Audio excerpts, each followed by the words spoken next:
आपण पाहताय royal media news. या बातमीचे प्रायोजक आहेत श्री गणेश ज्वेलर्स अँड सराफ हडपसर पुणे। नमस्कार, मी गौरी। रॉयल मीडिया न्यूज मध्ये आपल्या सगळ्यांचं स्वागत। या बातमीचे प्रायोजक आहे श्री गणेश ज्वेलर्स अँड सराफ हडपसर पुणे। महाराष्ट्रातील ठाणे जिल्ह्यातून लज्जास्पद बातमी समोर आली आहे, जिथे एका 15 वर्षीय अल्पवयीन मुलीला 2 महिने डांबून ठेवण्यात आलं आणि तिच्यावर अनेक वेळा बलात्कार करण्यात आला आहे।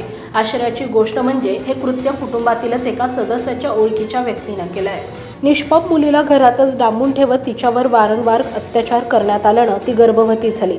खरं तर पीडितेनं रविवारी आपल्या कुटुंबासह ठाणे जिल्ह्यातील पोलिसात तक्रार दाखल करून आरोपीला अटक करण्याची मागणी केली आहे। पोलीस तपासात असं समोर आले की आरोपीनं केवळ बलात्कारच केला नाही, तर मुलीला वेश्या व्यवसायात ढकललं। तेव्हा तिनं नकार दिला, तेव्हा तिला आणि तिच्या कुटुंबाला जीवे मारण्याची धमकी दिली।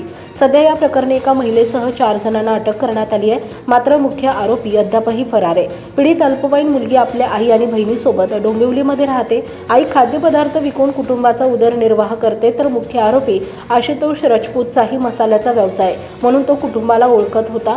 आरोपी अनेकदा मुलीच्या घरी ये-जा करायचा असं सांगितलं जातं की एके दिवशी 10वीचा परीक्षा दिल्यानंतर मुलीचे आईशी भांडण झाले आणि ती घराबाहेर पडली। या परिस्थितीचा फायदा घेत आरोपीने तिला आपल्यासोबत येण्यासाठी राजी केलं होतं। महाराष्ट्रातील ताज्या आणि महत्त्वपूर्ण बातम्या पाहण्यासाठी आजच आमच्या रॉयल मीडिया न्यूज चॅनलला सबस्क्राइब करा आणि बेल आयकॉन प्रेस करा।